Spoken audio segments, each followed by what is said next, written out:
तो वहीं सीहोर में अवैध रेत माफियाओं का आतंक जोरों पर है। नर्मदा नदी के बीच में सड़कें बनाकर पोकलेन और जेसीबी से नियमों को दरकिनार कर कंपनी यूकोरिया माइंस अवैध उत्खनन करा रही है। यूफेरिया माइंस कंपनी रेत खदानों को ठेका लेकर माफिया बन गई है और प्रशासन के बताए नियमों का पालन नहीं कर रही है। जिले में नर्मदा नदी को खोखला करने का कंपनी जो है वो उतारू है।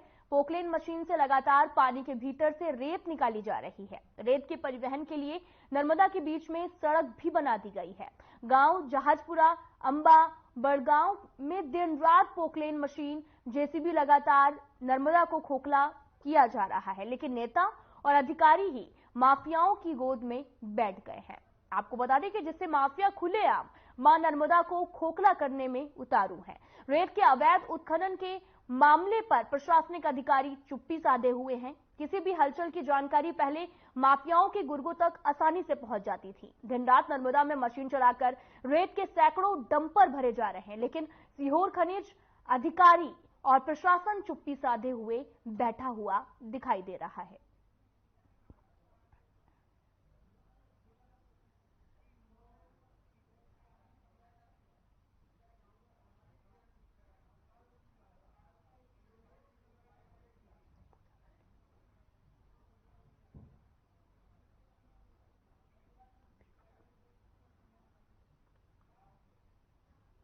इसी खबर पर ज्यादा जानकारी के लिए ब्यूरो चीफ हमारे साथ पूजा जुड़ चुकी हैं।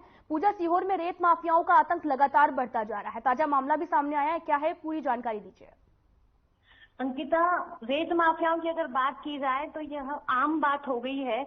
माफिया यहाँ इतने सक्रिय हैं और इतना उनका आतंक बढ़ गया है कि वो किसी को कुछ नहीं समझते हैं। अधिकारियों का डर तो खत्म ही हो चुका है, प्रशासन का डर उनके अंदर से बिल्कुल खत्म हो चुका है। जीवनदायिनी हम जिसे कहते हैं नर्मदा माई, उनकी तो इस तरह से उनका दोहन किया जा रहा है कि बड़ी शर्म की बात है कि ना तो वो एनजीटी कोर्ट के नियम फॉलो करते हैं, ना ही हाई कोर्ट के नियम। सभी को ताक पर रख दिया है। कुछ समय पहले भी एक मामला आया था जिसमें शिकायत की गई थी एनजीटी कोर्ट में, जिसके बाद जांच के आदेश भी हुए थे। उसके बाद कुछ लोगों को दिखाने के लिए भी हम कह सकते हैं कि अधिकारियों ने कुछ जेसीबी पकड़ ली और बताया कि हम कार्रवाई कर रहे हैं, लेकिन फिर से सब कुछ ठंडा हो गया। जैसा कि आपने अभी बताया, जहाजपुरा, आंबा और वहां पे सैकड़ों गाड़ियां रोज भरी जा रही है। और सबसे बड़ी बात, आज तक तो सिर्फ पोकलेन उतारी जाती थी, अब तो माई नर्मदा में सड़क तक बना दी है। अंकिता जी, जैसा कि आपने बताया पूजा कि नर्मदा नदी में सड़कें बनाकर पोकलेन का काम लगातार जारी है, तो किसी से आपने बात करने की कोशिश की इस मामले पर, और पुलिस का क्या कुछ कहना है इस पर?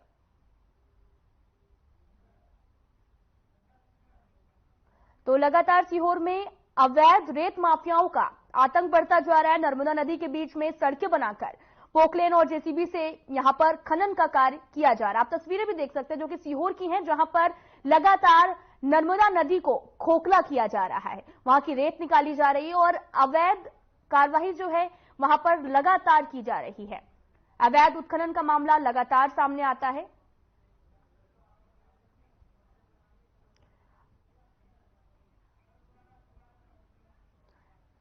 तो पूजा जी, आपको आवाज आ रही है? पूजा जी, आपसे यही जानना चाहेंगे कि नर्मदा नदी के बीच में सड़क बना दी गई है, तो यहां पर आपने किसी से बात करने की कोशिश की है? अधिकारियों का क्या कुछ कहना है और वहां के जो भी नेता है, अधिकारी हैं, उनका क्या कहना है?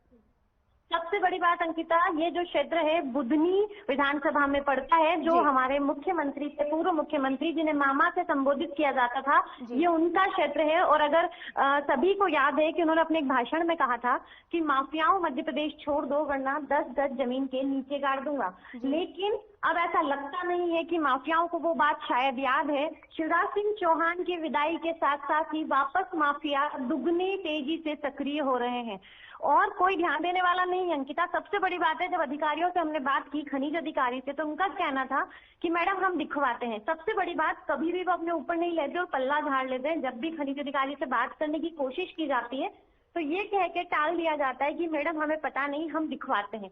और उसी के साथ जो एनजीटी कोर्ट ने जो जांच के आदेश किए थे, उनकी टीम आने वाली थी। जब इस पर्पस पे भी हमने उनसे जानकारी चाही कि वो टीम कब आ रही है, तो उनका कहना था अभी हमें कुछ भी नहीं पता, जब होगा तो आपको बाद में सूचना कर दी जाएगी। मतलब साफ साफ है अपनी बचत खनिज विभाग पहले चाहता है, वो कहीं फंसना नहीं चाहता, लेकिन कार्यवाही भी नहीं करना चाहता है। कहीं ना कहीं ऐसा लगता है कि माफियाओं से सांठगांठ तो अधिकारियों की है। पूजा जी, आपसे ये भी जानना चाहेंगे कि अवैध रेत माफिया लगातार जो आतंक है उनका लगातार जारी है, तो इस पर कौन सी कंपनी जो है वो काम कर रही है?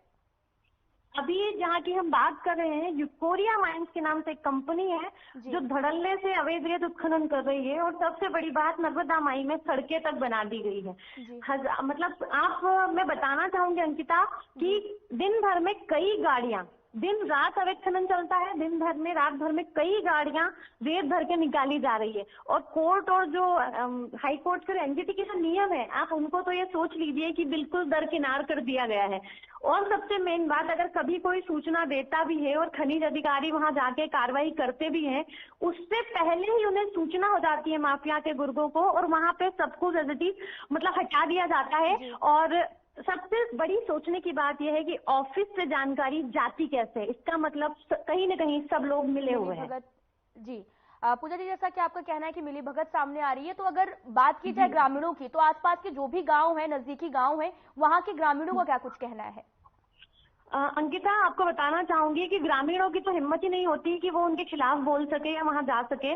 यहाँ तक कि अगर कोई रिपोर्टर भी वहां जाता है तो सोच लीजिए कि वो अपनी जान जोखिम पर डालकर जा रहा है। जब भी हम लोगों ने इनकी खबरें बनाई है, हम गए हैं, तो हमें भी कहीं न कहीं इस चीज का डर रहता है कि हमारे साथ कोई अनहोनी ना हो जाए, क्योंकि इनका इतना आतंक है। और कम से कम कई लड़के जो कई बाहर क्षेत्रों से बुलाए जाते हैं, वो दादाओं की तरह वहाँ काम करते हैं और वहाँ किसी को उस एरिया में अंदर तक नहीं आने देते। ये वीडियो जो हम लेकर आए हैं, ये हम बड़ी मुश्किल से आप तक पहुँचाते हैं ताकि दुनिया देख सके और कम से कम इनको देखकर कुछ तो शर्म अधिकारी भी कर ले।